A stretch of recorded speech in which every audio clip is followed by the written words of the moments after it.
Hey everyone, this is Brandon, and I am joined today, wherever you are, whatever time of day it is, it's night here for me, by a former professor of mine. I think I could count him as a friend of mine, a mentor in some ways, and as we found out when I was in graduate school, a Kentuckian, like myself.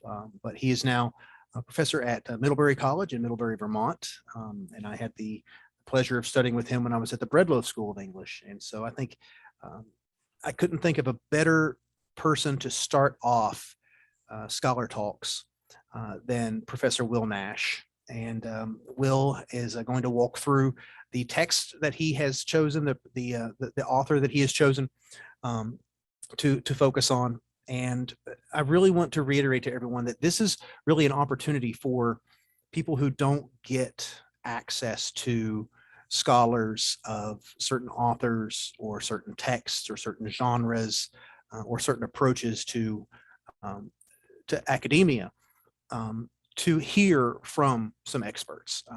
And so I'm really looking forward to drawing on what Will has to offer and Will's expertise with this.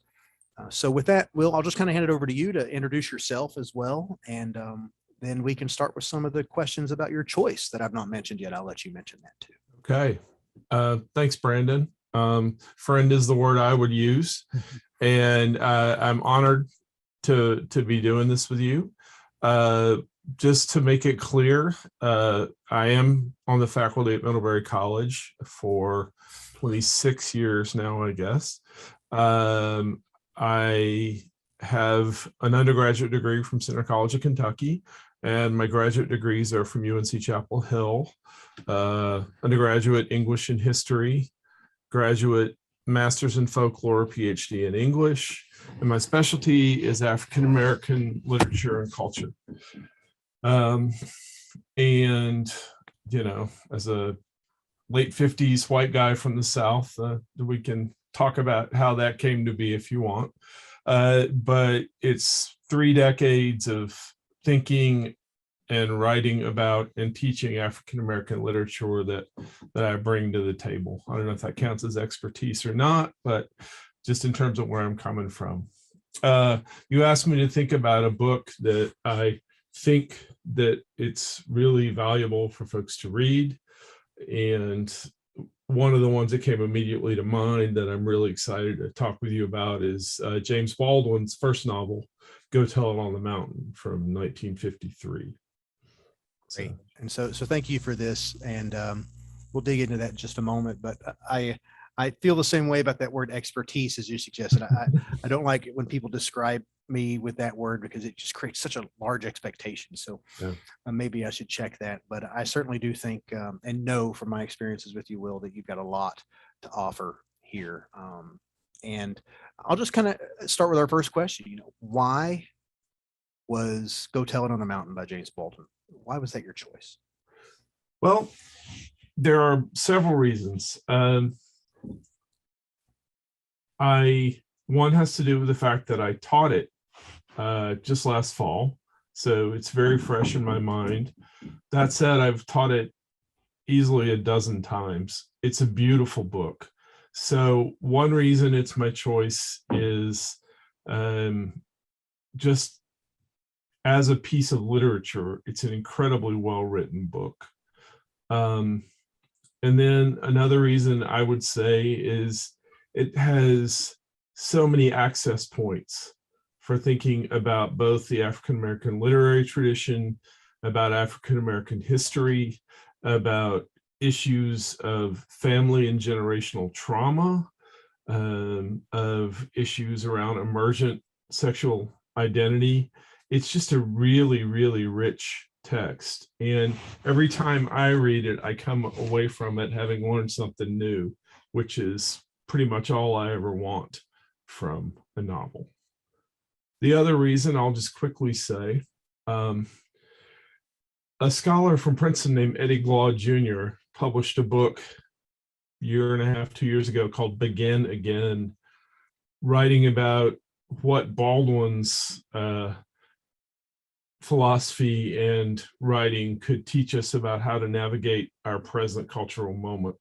And so that's part of it too. I think that Baldwin is a writer that we as American readers should be looking at very carefully right now. And so that's part of the other reason. I'm just kind of I'm on a kick for promoting him.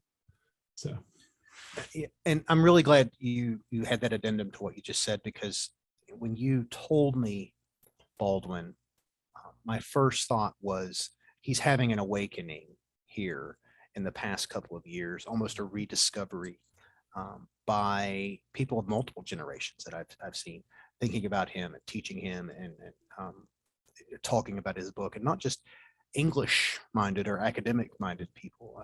It's really something that is speaking broadly, and I can think of a couple of other people, Octavia Butler, for example, that are also, having kind of a reawakening in the pop culture. Mhm. So can you talk a little bit more about what you call the access points? So in particular, you talk about, family trauma, identity. That would be really helpful, I think, because I think those are things that they're so universal, those things that anybody in any classroom could attach to. Right. Yeah. Just quickly to sort of lay that out on the assumption that there may be some folks watching who have not read the novel. A little plot summary and a commentary about structure will help me explain the access Sure. points thing. So Go Tall on the Mountain is set, the arc of the present of the novel is essentially one day. And then in the middle, there's a section where we have 3 flashbacks. And John Grimes is the 14-year-old protagonist of the novel, who on the eve of his 14th birthday has to make a decision about whether or not he's going to embrace the fundamentalist Pentecostal religion of his family. And part of the reason that that's complicated for him is that he also realizes he has an emergent queer identity, which in the Pentecostal world where he has been brought up is a sin, right? We're talking, 1930s Harlem.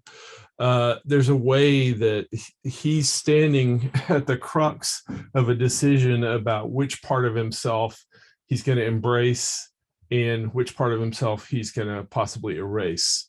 Okay.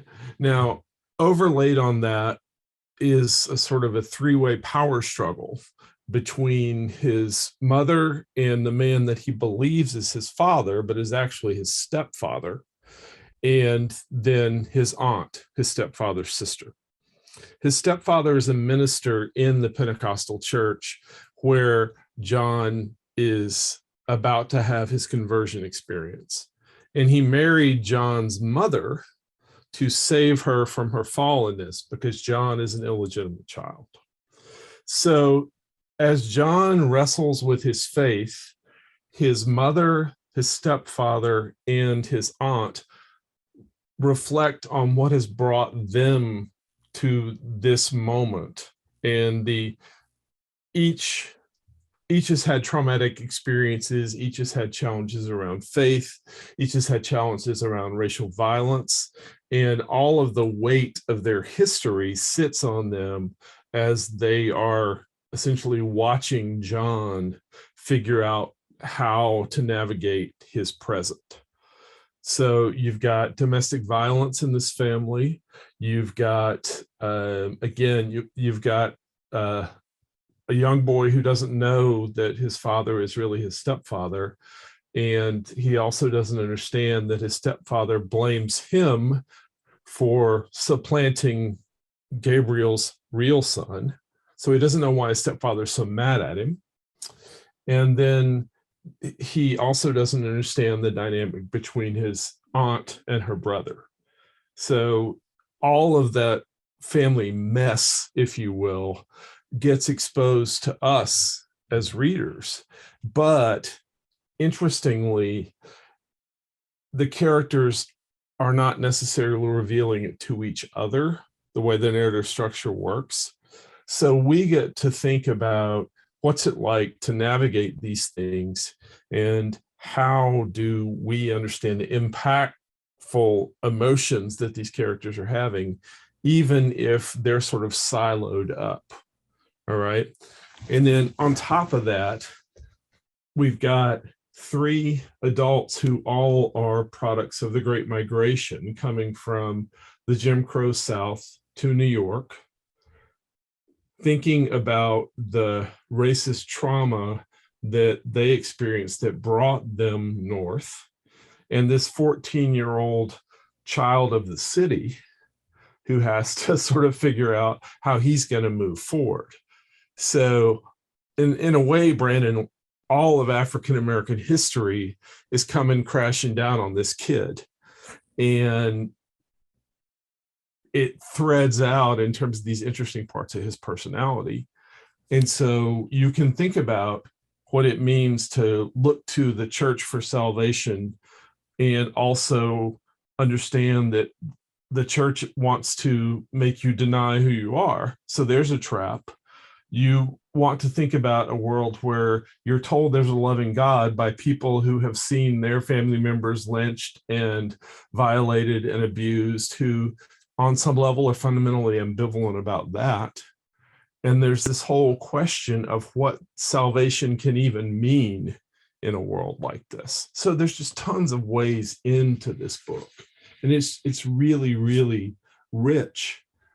And again, it's hard. It's a hard book in an emotional sense, not necessarily in an intellectual sense. But it really yields an awful lot of connection points for readers who are not young, queer, Black men in the 1930s. There are pieces of this novel that people can tap into emotionally, regardless of where they're coming from.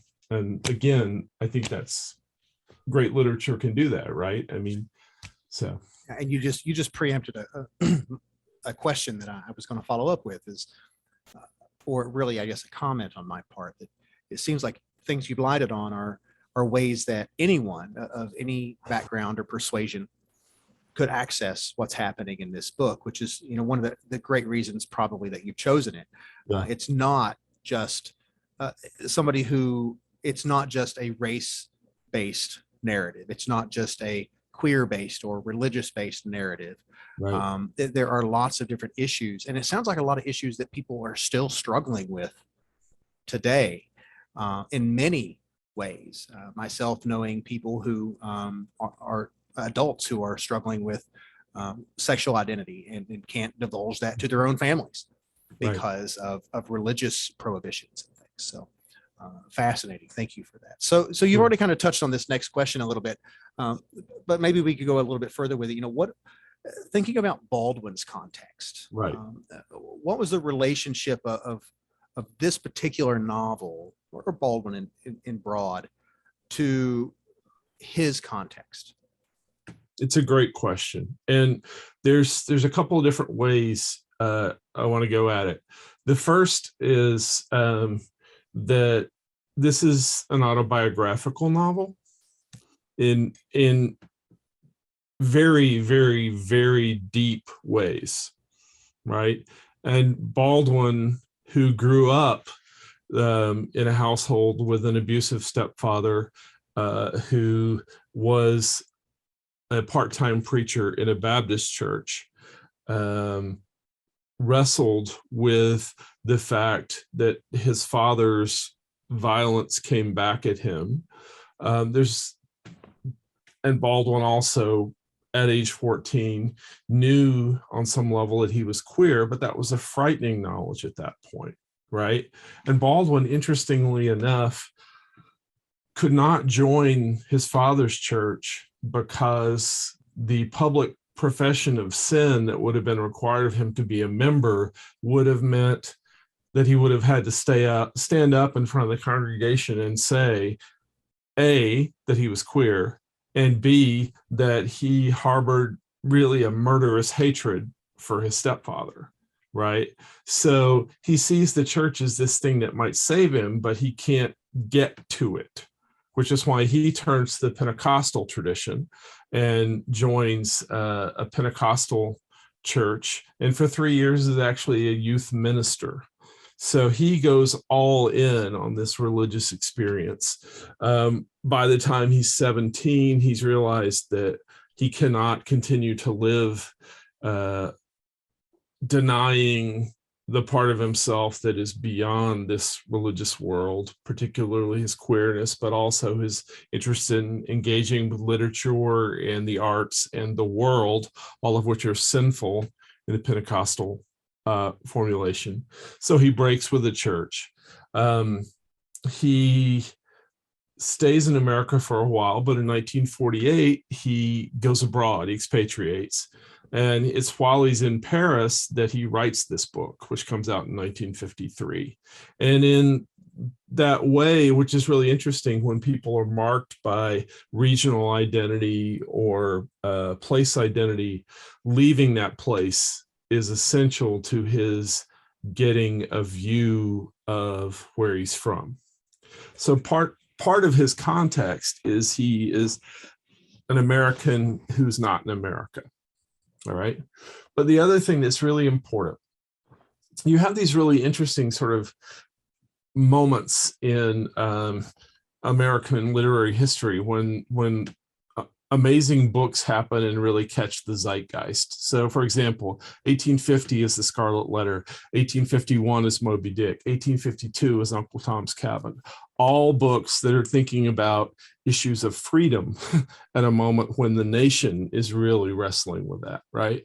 So 1952 is Ralph Ellison's Invisible Man. 1953 is Go Tell It on the Mountain. And in some ways, they both are responding to or marked by both Native Son from 1940, and in Baldwin's case, writes, it's autobiographical fiction in a sense. It's really very modulated, but Black Boy, which comes out in 1945, right? So the other part of this context that really matters is you've got in Wright, who is the Black writer in America for many years, the first Black writer to have a Book of the Month Club main selection, the Black writer who in many ways sort of defines this idea of environment being destiny with Native Son. And part of what Baldwin and Ellison both react against, although in different ways, is the pervasiveness of that notion that race and environment equal destiny for African Americans. And part of what he's doing in this book, which is so much about migration, is pushing back against that idea. And he doesn't do it in a rosy way without spoiling it for people who haven't read the novel. After the main action of the third part, there's a really important scene where John and his family walk home through the morning sunlight in Harlem, and his description of the trash in the gutters and the things that he sees as he walks home let us know that Baldwin's not saying, because of what happened at the church, environment doesn't matter. But he is saying that environment is not the strict determinant of what John's experience is going to be. Okay, so that's part of the way that Baldwin sits in his context. So let me, just as an extension of that, before we move on to the next thing about our contemporary context,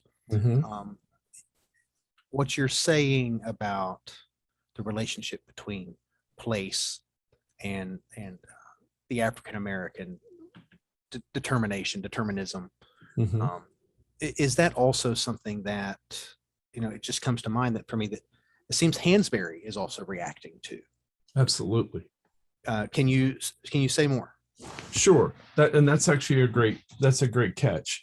And of course, Hansberry, Raisin in the Sun, is, I believe, 1959, first play by an African American to be produced on Broadway. And she is showing a family that is living in impoverished circumstances on Chicago's South Side, where Bigger Thomas has lived and writes Native Son. Although, to be fair, the Younger's apartment is a functional apartment. Bigger's kitchenette is literally a rat's nest. Okay. But certainly the idea of the Younger family to get out of the kitchenette, out of what people would call the ghetto, to move into something more like a suburban neighborhood, is resistance to that idea that they're stuck.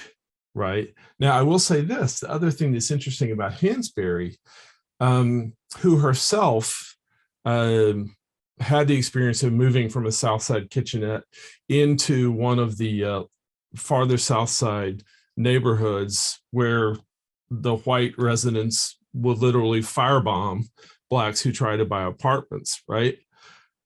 She does not suggest that this is a happy ending, right? It's actually, they're going to a complicated place, right? But she does say that there's a chance for change. And Baldwin, I think, is doing something similar. He's suggesting that none of these things that have been sort of dictated to be determinative of what, a Black experience might be, really shape the experiences of Blackness that people are having. And those are different because of the differences in individuals and what they bring to their ways of being in the world, right? And if this were a longer discussion about, Raisin in the Sun, there'd be something to be said about, Walter Lee's development as a character, as Sure. almost representing that within the play. But we could nerd out on that if we wanted to. So maybe we'll talk after this. So Yeah. that's great. But thank you for that. So now Sure. I want to think about, as we think about our contemporary context, and there's a lot to be said here. And I think I just want to say that I recognize, and I know you recognize, that we are two educated white males going to talk about a book that was written by a person who, not of our persuasion, who doesn't look like us, right, and but had lots to offer society in many different ways then and now. So that has to be said. And with that said, I'd love to know why you think this book is so necessary contemporaneously. Okay. One, again, I'll turn back to Eddie Glaude, and his book is called Begin Again. And he's more interested in Baldwin's work after 1963, after the Fire Nix time. But I think some of what he has to say works throughout looking at Baldwin's work, in terms of the fact that Baldwin saw the potential for the disaster that America could be if there was not a corrective to the history of racial violence that, well, frankly, we continue to live in. But Glaude's point is, that when we get to the sort of after times, after the civil rights movement of the 50s and 60s, it's not unlike the after times that come when the former occupant of the White House is elected and we move away from the promise of the Obama era, right? Now, the other thing that I think is really important to understand about Baldwin is, for the longest time, Baldwin's fundamental belief is that love is a powerful force for human liberation. And I think Baldwin believes that meaningful, loving engagement with one another is the way to overcome what divides us, right? That's not entirely manifested in Go Tell It on the Mountain, because he's working it out, right? But you can't really get into his work without this book. And I think part of what John is wrestling with is this question about how to love himself and how to love people who have not necessarily manifested their concern for him in loving ways. I think Baldwin is really interested in the idea that we have to prioritize meaningful human connection. And to my mind, that is still a fundamental premise that needs to drive American culture, particularly when we start to think about issues of race.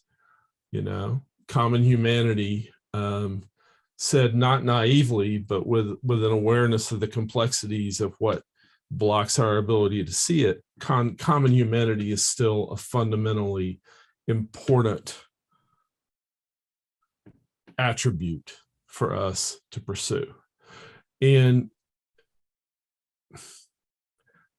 I think Baldwin is brilliant at boiling down both how terrifying and how necessary it is to make the step towards believing that common humanity can get us somewhere. So I love what you say about common humanity there, because in my own training, I would hear this term universal idea a lot. Thematic idea, what is it? Universal, universal experience, human experience. And I had a colleague of mine several years ago. She was a professor. I think it's UC San Diego. It might be San Diego State. Sorry if I messed that up. But Erin Suzuki, and she, said that for some people, that phrase, universal experience or universal human experience, is so problematic historically because of the populations that simply weren't considered human. And it struck me and has stuck with me ever since, because today, I was raised with this idea that people are human, but I was also raised, rural. Most of the people around me, looked like me. And there was that concept. And I'm not saying people who told me that were wrong, but the realization that that is a different term, a different understanding for people from certain traditions. Sure. The fact that, she's in a department where they teach Asian literatures and world literatures matters too.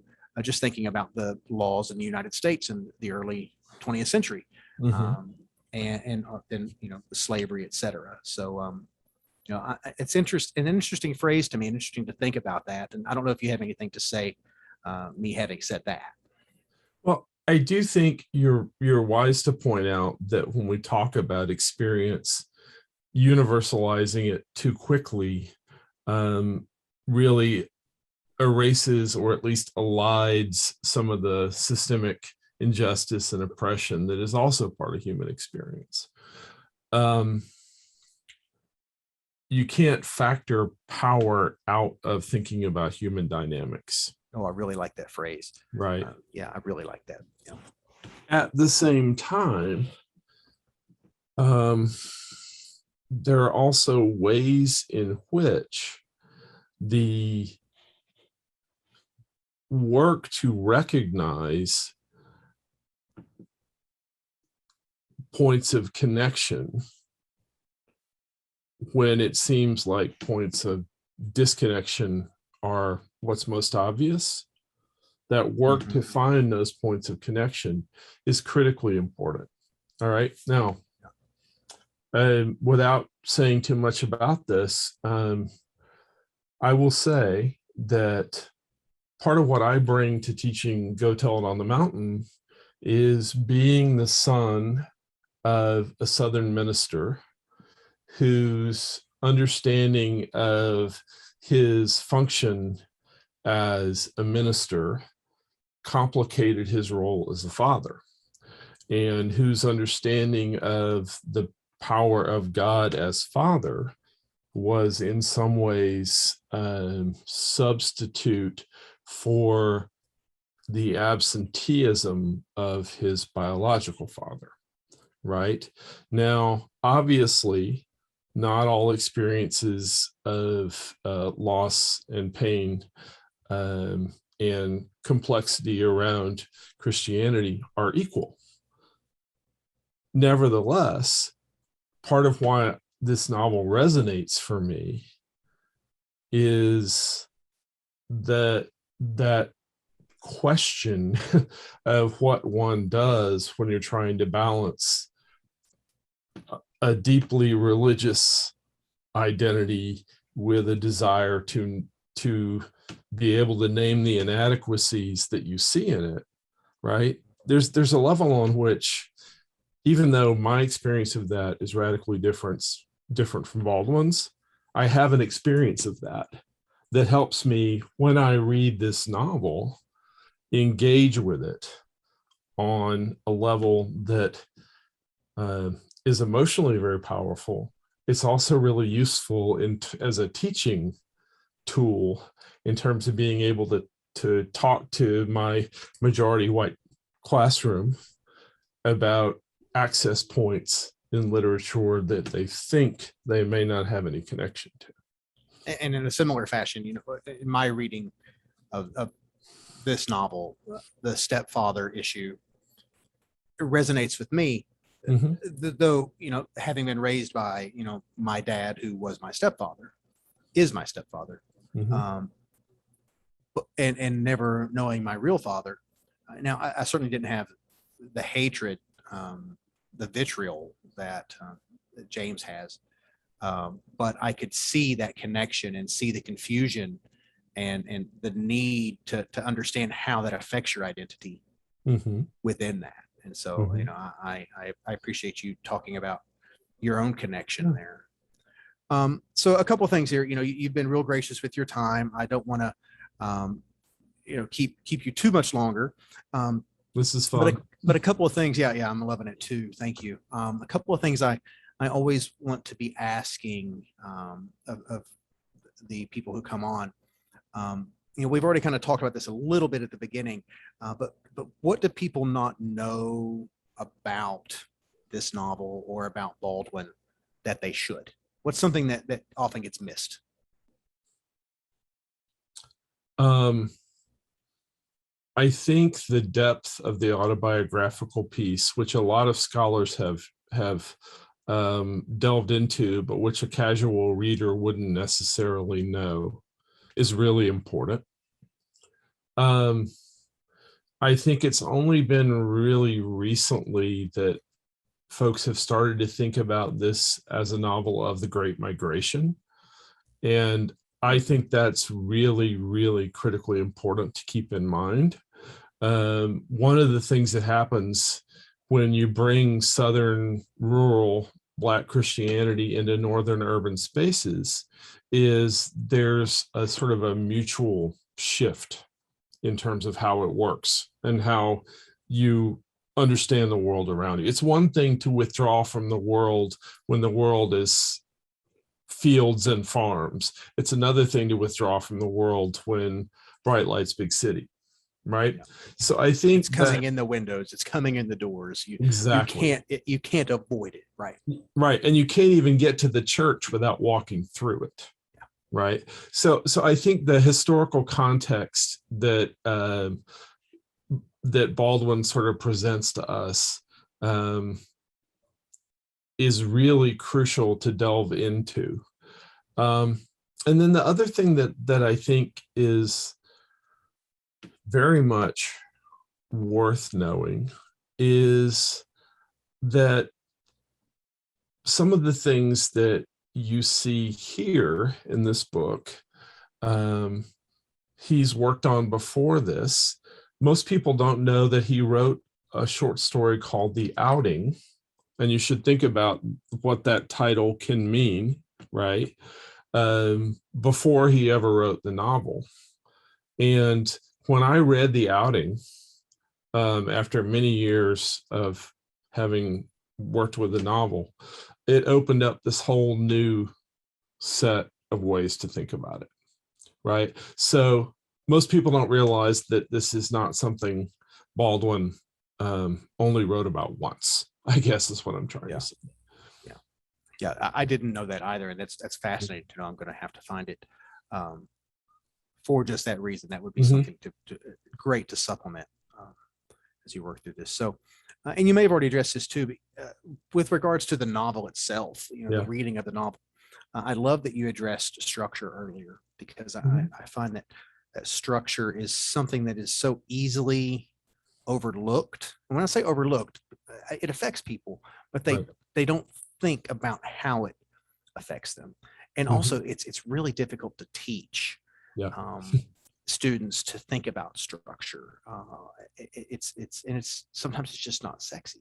So it's not as interesting to people. They don't think it's going to be. So I'm glad you mentioned that. So that may be an answer here, or maybe there's something else, but what is something that's easy to miss or dismiss or just overlook in the novel itself?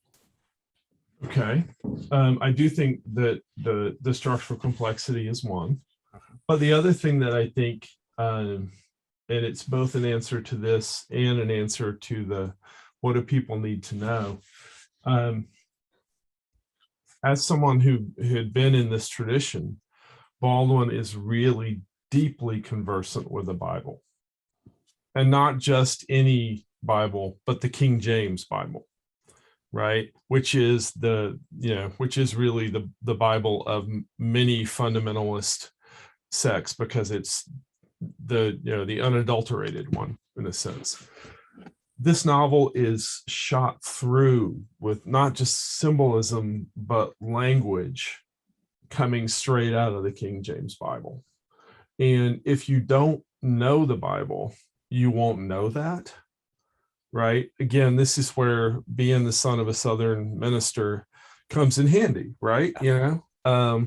But it really does add a whole other layer to the narrative to see the way that Baldwin's bringing in the language of this community. And you can read the novel and not know it, but if you do know it, the layer, it layers it. Yeah. Fascinating. Yeah. Thank you. Sure. What do you think makes it especially complex or complicated? The reason I ask this question is because, and we've already addressed some of it, one of the things that we really try to tell students is that sometimes the difference between what people consider big L literature and just, I don't want to say just text, but not big L literature, something you read, is the complexity of characters or of the story, or even the ambiguity there. So what are you thinking about these questions, that I clearly had given to you ahead of time, and I'm glad you looked over them. What makes it especially complex or complicated? One of the things that I would definitely point to has to do with the richness of the three adult characters and the ambiguity for them and for us as readers around their moral stance. All right. Gabriel, John's stepfather, believes himself to have been saved and therefore to be morally above reproach. He beats his wife in front of his children. He has a child out of wedlock. He is a prideful man. He is in many ways a horrible human being. It would be easy to view him as irredeemable.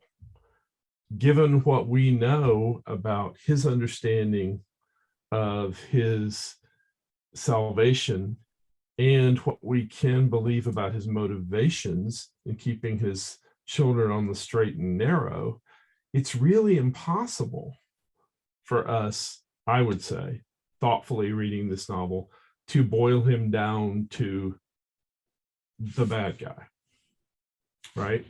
John's mother, Elizabeth, who, when she marries Gabriel, accepts this sort of second class status as a fallen woman who has, the illegitimate child, lives in a world where she's supposed to understand herself as sinful. And yet she thinks at one point in the novel that she would trade it all for a moment with John's biological father. And she has no guilt about having had that relationship. Right. So, and we'll say Florence, Gabriel's sister. But the point is that the question of who's deciding which moral calculus gets applied to each of these characters shifts as you read and reread the novel. And that complexity of character then makes everything in the novel difficult to boil down to a yes or no kind of formulation. And that's part of why rereading this book always yields something new. Yeah. And I think for me, when we think about, part of the capital L literature is for me, it's almost always going to fall in that bandwidth.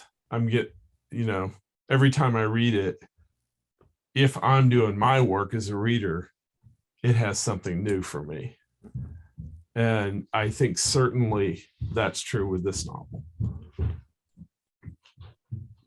I'm going to ask you to talk a little bit more about one more thing here before I shift away from the novel. And it's something you said earlier that really caught me. And you had drawn a line regarding difficulty, between emotional and intellectual difficulty. And that was really interesting to me. Can you say more about that?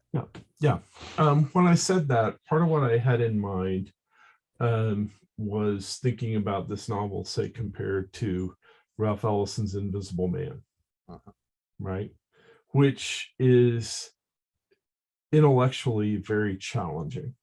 The cultural coding of that book is so complex that you almost need a concordance to read it. Yeah. Right. This novel, what's going on the level of how the plot works, how the characters are connected, the book gives that up pretty easily. So the work is not on that sort of intellectual creation of a roadmap, if you will. Yeah. Right. What the work does, though, is hit really hard on some fundamental emotional questions about love, about forgiveness, about repentance, right? And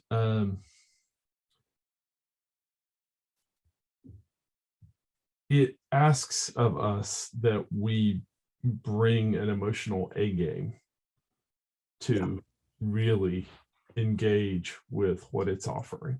Yeah, I understand what you're saying now. I think a little bit more. I'm going to say this back and see if this makes sense based on the way I'm understanding it. So the comprehension of what's happening in the book is not very difficult. Like I can comprehend it. Yeah. I can read it. I can get what's going on. Right. I could write a summary of and get it. But the themes, the ideas, the emotions that are brought to bear and the questions that are brought to bear, right, drive the thinking work that the reader has to do. Is that fair? That's fair. And the other thing that I would say, and when we were talking about this, part of what I was thinking about is what would be a book that the advanced high school students should really read, right? There's an accessibility piece here that I think is also related to the lived experience that one can have by the time one's, say, 18. Yeah. Right? Yeah.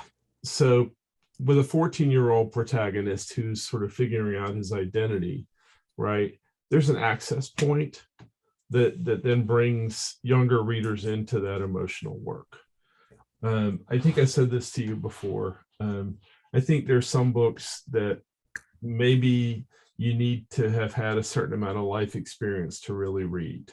I think teaching the Scarlet Letter to high school students is really challenging because there are pieces of what Hester and Dimsdale are wrestling with that I hope high school students don't have any kind of frame of reference for. Yeah. So I'll be, yeah, I'm there with you. And there are people who are going to see this and who know me. Yeah. Know that I've said that. There's a whole segment of teachers who are like, oh no, you have to teach it. So I know we're going to get emails about that, right. But I understand what you're saying. Like there's a level of it. I think about, being in high school and reading, help me out. Turn of the 20th century, labor unions, Chicago immigrants. It could be the jungle. The jungle, right? And I totally didn't have a frame of reference for it. But then when I got to like junior, senior year of undergrad, I had been exposed to enough different things throughout my liberal arts education at a public university that I was like, oh, okay. And then I read it again in graduate school, and I had much more point of reference for it. And we read an edition that had the original the stuff that his publisher took out, so that it was much more about socialism than even labor conditions. And so that's my analogy for what you're saying about the Scarlet Letter. Right. But you're saying that almost the Scarlet Letter and what I'm saying about the jungle is analogous to more the Invisible Man. Whereas Go Tell It on the Mountain doesn't have that kind of difficulty. It has the richness, yes, but it allows an entry point for people who are younger experientially. Right. Great. So.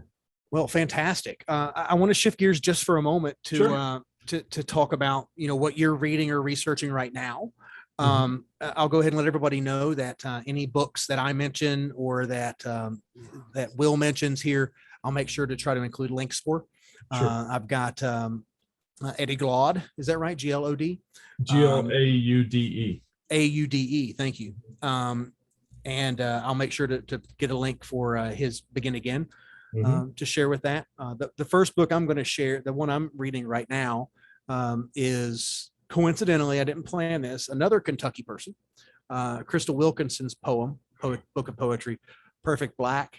Nice. It is beautiful, and just so many different poems to read on different times. And the mark of a good poem for me is similar to what you said about a novel. Can I return to it multiple times in different states of the day or states of mind and see different things? And that's absolutely true of all of Wilkinson's poetry that I've encountered.